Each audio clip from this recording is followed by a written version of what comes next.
Bonjour. En fait, je vais vous présenter l'intégration d'un CRM avec l'assistance d'intégration CRM de 3CX. D'abord, c'est quoi le 3CX? 3CX, c'est un système euh, PBX, Private Branch Exchange, basé sur un logiciel qui permet aux entreprises de gérer leur communication téléphonique interne et externe. C'est une solution de téléphonie IP populaire et riche en fonctionnalités qui permet aux organisations de remplacer leur système téléphonique traditionnel par une solution moderne basée sur un logiciel. Les avantages de 3CX sont, premièrement, la réduction du coût de communication, deuxièmement, la flexibilité et l'évolutivité, et troisièmement, la facilité d'utilisation et d'administration, mobilité et télétravail. En fait, c'est mobile comme solution. En fait, les fonctionnalités principales de 3CX sont les appels vocaux et vidéo. Le chat, messagerie instantanée et chat, aussi les conférences et les webinaires, et ça permet aussi d'intégrer avec d'autres outils de communication.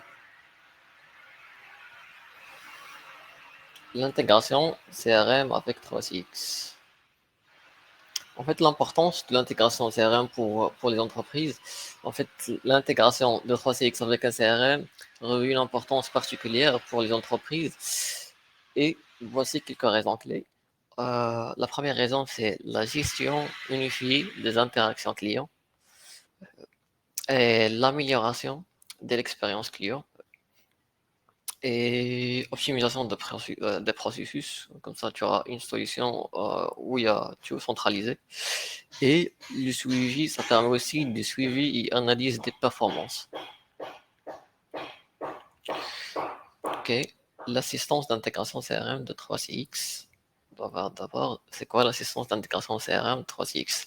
En fait, l'assistance d'intégration CRM de 3CX est un outil logiciel connu pour faciliter l'intégration du système téléphonique 3CX avec votre logiciel de gestion de relations clients, le CRM, que vous utilisez soit Salesforce, soit Microsoft Dynamics, soit Zoho, et tout autre CRM populaire. Cet assistant vous permet de synchroniser et d'intégrer vos données téléphoniques et vos informations clients en manière transparente. Les avantages de l'intégration du CRM avec 3CX, c'est l'accès instantané aux informations clients, l'enregistrement automatique des appels et des activités, et aussi la possibilité de composer directement depuis le CRM. Aussi suivre les opportunités de vente et de performance. Et voilà, on entre dans les étapes de l'intégration de CRM avec 3CX.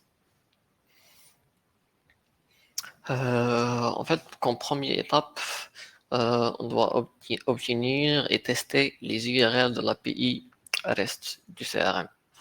En fait, la première étape consiste à obtenir les URL nécessaires et la méthode d'authentification en recherchant sur le site de CRM, la documentation, le helpdesk, le système de gestion ticket de CRM, ou là bien en contactant le fournisseur. Euh, on aurait besoin de déterminer si notre CRM s'en sert d'authentification basique ou bien l'autre 2.0.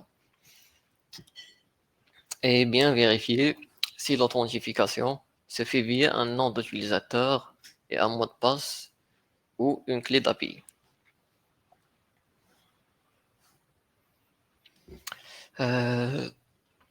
Et aussi, on doit avoir les appels web et réponses pour les recherches de contacts par numéro de téléphone, recherche de contacts par mail, création de contacts, c'est facultatif, mais on aura besoin.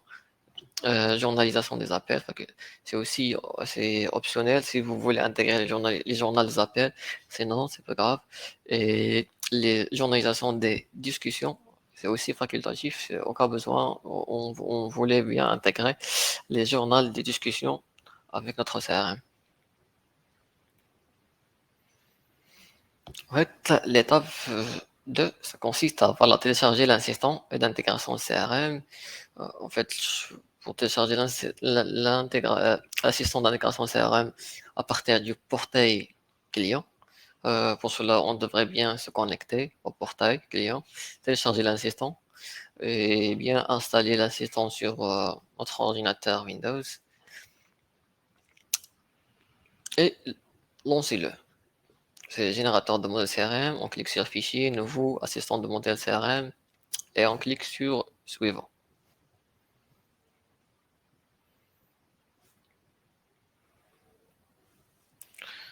Voilà ce que ça ressemble, voilà l'interface. 3, c'est en fait là, la première étape, c'est la configuration de l'authentification. En fait, c'est voilà, on doit bien définir voilà le nom de template name et bien sûr le type d'authentification et entrer les URL. En fait, euh, selon la documentation de l'API de CRM, on doit configurer bien le méthode d'identification. Il y a deux options, soit non, soit basique. Et cela, on va sélectionner soit selon voilà, selon l'API du CRM, soit username and password, soit l'API key. Et voilà, soit l'authentification 2.0 et configurer voilà, les éléments suivants. C'est voilà, on configure l'entry point, endpoint, l'URL de point d'autorisation, par exemple API, par exemple, auth.auth, c'est voilà, l'URL où 3six va taper pour s'identifier. L'URL de token, c'est l'URL où on va récupérer le token voilà, pour récupérer le token d'authentification. Et le scope, c'est facultatif. En fait, c'est la documentation du CRM, si on a un scope ou pas. Et les additionnels query string, ce sont optionnels selon le CRM qu'on veut utiliser. En fait, la quatrième étape, c'est bien configurer la recherche de contacts. Voilà l'interface où on doit entrer normalement. On doit spécifier l'appel des API qui doivent être invoqués dans votre système CRM afin d'authentifier un client. Procéder pour rechercher des contacts en utilisant voilà, le numéro de l'appelant pour les appels téléphoniques ou l'adresse mail pour les conversations de chat en direct. Le premier champ, c'est lookup by number API URL. C'est l'URL voilà, pour interroger le CRM afin de rechercher les contacts basés sur le numéro de téléphone. Euh, Par exemple, pour Freedesk, c'est domaine API, v2/contact, fourniture entre le numéro de téléphone. C'est l'URL pour la recherche. Le deuxième URL, c'est l'URL pour interroger le CRM en fonction de leur adresse email. Par exemple, pour FedEx, domaine, voilà, contact, c'est la recherche des clients, premièrement par téléphone et deuxièmement par email. Et puis, on clique sur Next.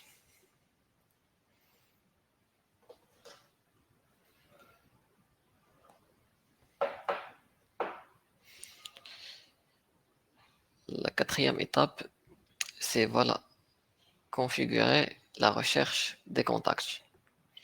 Voilà ce que ça ressemble l'interface. Tu vas voir les fils de l'API.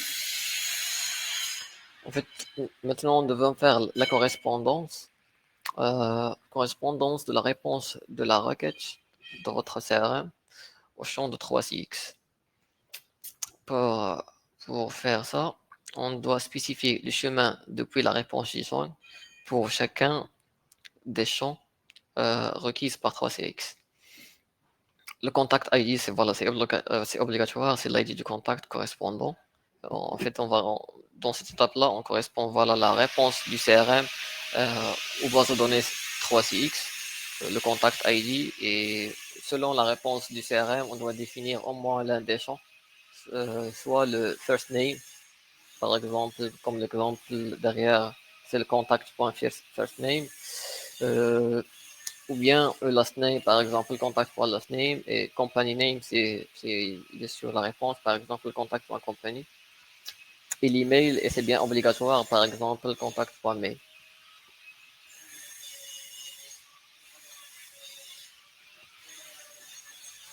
Et maintenant, on devrait faire la correspondance, correspondre les éléments de réponse respectifs envoyés par l'appel web CRM au moins de ces variables de système. Voilà, on doit correspondre voilà la réponse de notre CRM à au moins un voilà des paramètres de 3CX. Par exemple, en fait, on a le business phone, par exemple, contact business phone sur l'exemple précédent. Le business phone 2, par exemple, contact.business phone 2. Mobile phone pour, par exemple, contact mobile phone 2, par exemple, mobile phone 2. Et custom value, c'est optionnel, c'est associé éventuellement à un élément de réponse personnalisé à une variable. Et on doit définir un contexte URL approprié en fonction de, voilà, soit une expression, comme exemple API contact ID, voilà, contact ID, soit ça va être selon notre CRM dans la réponse du serveur.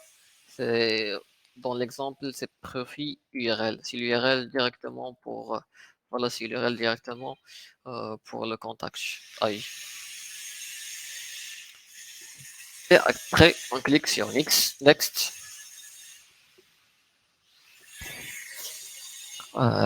L'étape 5, c'est configurer la création d'un client dans le CRM.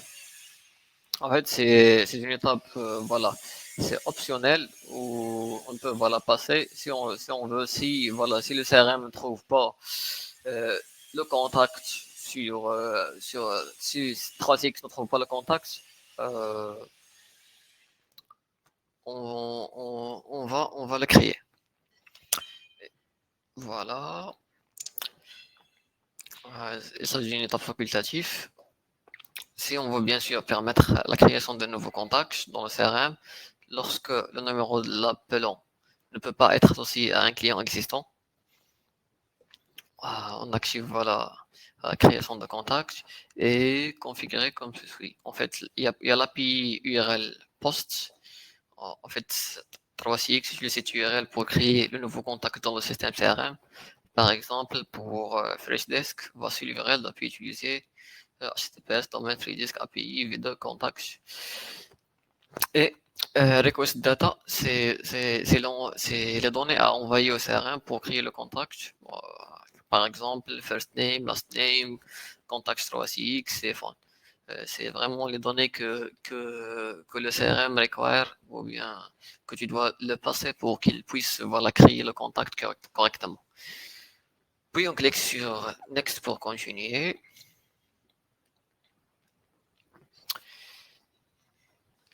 Et voilà, on doit faire, après la création sur le CRM, on va avoir voilà, une réponse de CRM qu'on doit la correspondre voilà, à les champs 3CX. Voilà la champ pour faire. En fait, maintenant, on doit faire correspondre à la réponse de la requête de notre CRM au champ de 3CX. Euh, pour ce faire, on devrait spécifier le chemin depuis la réponse JSON pour chacun des champs suivants. Le contact ID, l'ID contact correspondant, c'est obligatoire. Et au moins un de ces trois champs, le first name, last name, company name, et bien sûr l'email, il est vraiment obligatoire euh, pour, euh, pour le 3CX. Et après, on clique sur Next.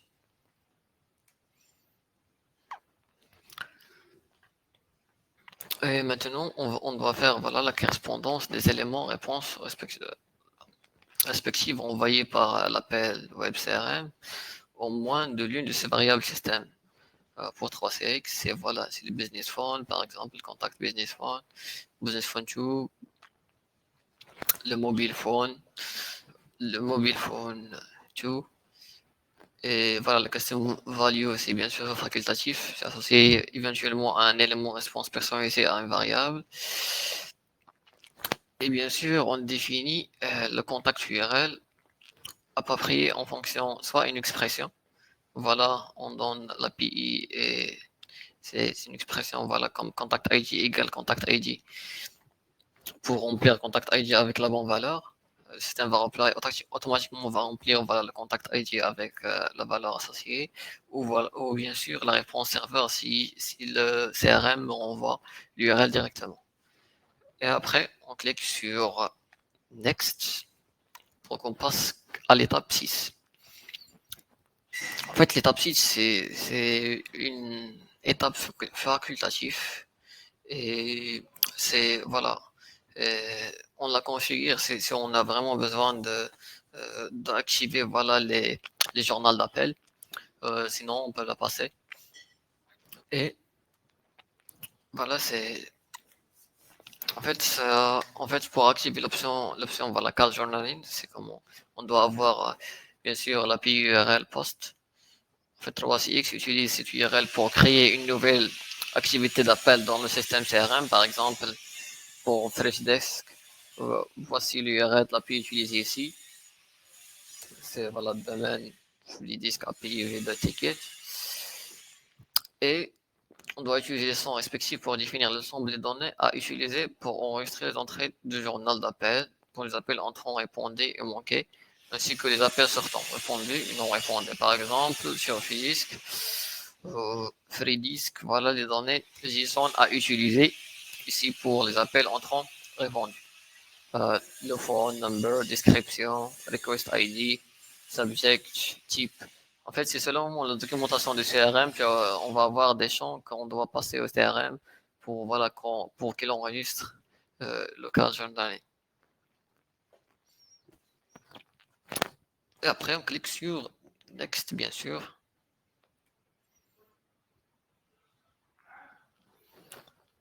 Et on passe à l'étape 7, où on doit configurer le journal du chat en direct.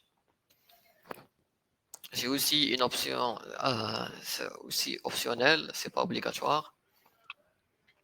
Voilà ce que ça ressemble à l'interface de cette étape. En fait, il s'agit d'une étape facultative.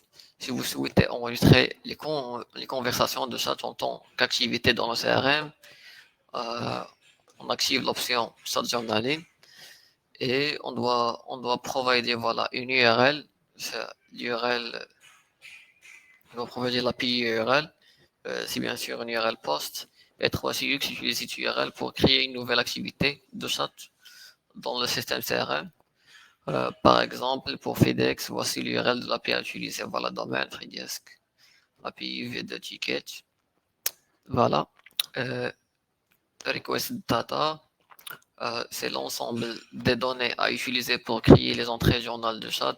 Par exemple, pour FreeDesk, c'est voilà, c'est phone, c'est email, description, c'est subject, requester ID, le type, le statut, priorité et le source. En fait, ça va dépendre du CRM voilà, on va intégrer. Et ça se marque sur voilà, la documentation voilà, pour avoir les champs nécessaires pour que le CRM puisse créer voilà, le journal de chat. Et bien sûr, on clique sur Next pour continuer.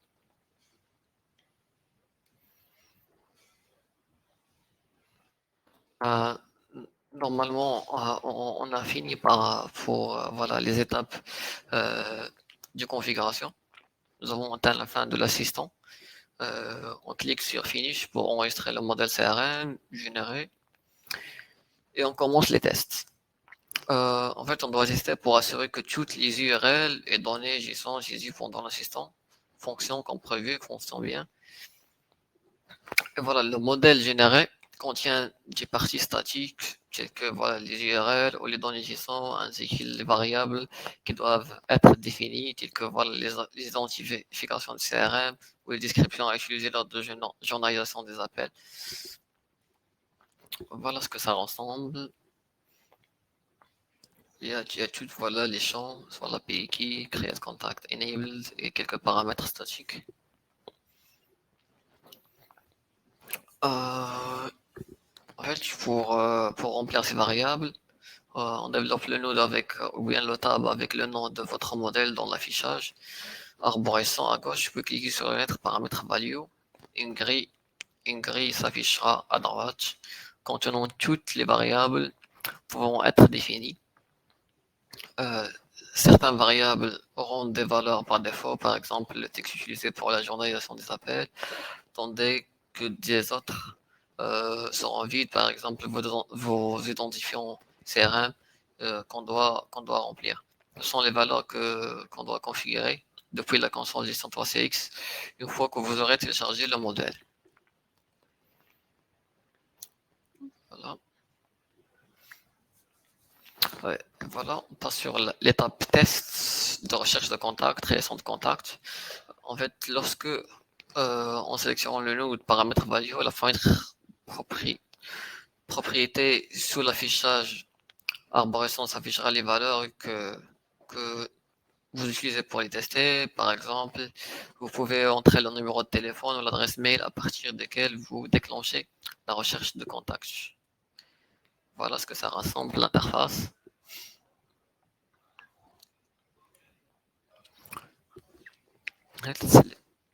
Sélectionnez le type d'interaction, appel entrant, appel sortant au chat, et définissez le numéro de l'email pour la valeur que vous souhaitez rechercher dans le CRM.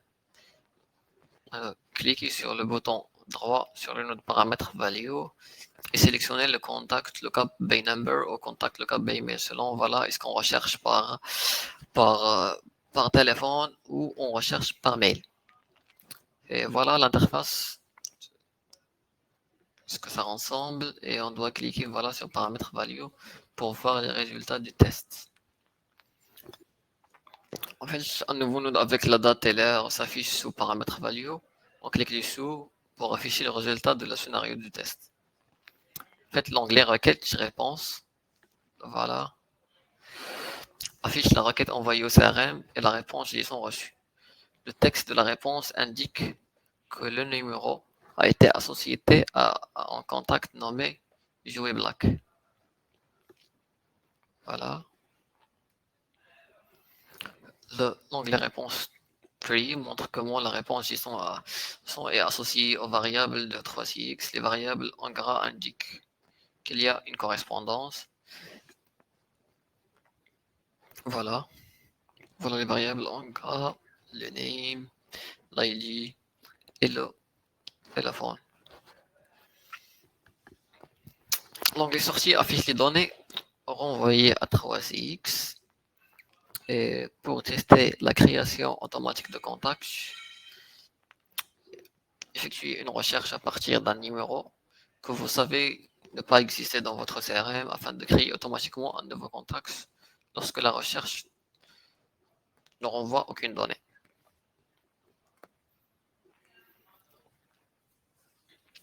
Et on est sur voilà l'étape 5, l'étape 9, la dernière étape, une fois que le modèle a été testé, débugué. En fait, il est temps de télécharger sur 3CX. Pour cela, on suit les étapes suivantes. On accède à la console de gestion de 3CX. Accéder à la console de gestion 3CX. On clique sur paramètres, puis sélectionner CRM. Dans l'onglet côté serveur, cliquez sur ajouter pour télécharger votre modèle de 3CX. On sélectionne le fichier de Mozilla CRM que vous souhaitez télécharger à partir de votre appareil. Et on attend que le téléchargement soit terminé et confirmé que le modèle a été téléchargé avec succès. Et votre CRM est maintenant téléchargé et prêt à être configuré. dans 3CX. Voilà, merci pour votre attention. On est arrivé à la fin, voilà, de le webinaire. Merci beaucoup pour votre attention.